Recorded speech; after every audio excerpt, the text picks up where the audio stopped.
Hello, তোমরা কি জানো কালকে শিবরাত্রি? তো তার জন্য আমি যাচ্ছি বাজারে। সেই ছোট্টবেলা থেকে শিবের পুজো করি।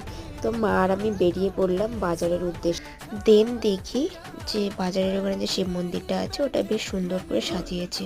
তারপরে এই ভাইটার কাছ থেকে ফুল, বেলপাতা, কাঁটা, ধুতরা ফুল, আকন্দ ফুলের মালা এগুলো সব নিয়ে নিলাম। নিয়ে চলে গেলাম ফলের দোকানে।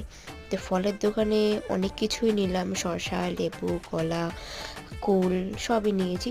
তারপরে আমি টেস্ট করার জন্য কুলটাকে খেয়ে দেখলাম যে মিষ্টি আছে কিনা, বেশ মিষ্টি ছিল।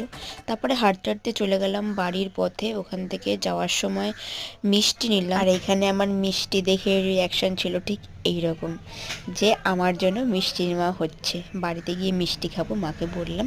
তো মা বললো ঠিক আছে। তো বাড়িতে তারপর চলে এলাম। দেন আমি ফ্রেশ হলাম। মিনিপুরটা ভালো লাগলে সাবস্ক্রাইব করে দিও, টাটা।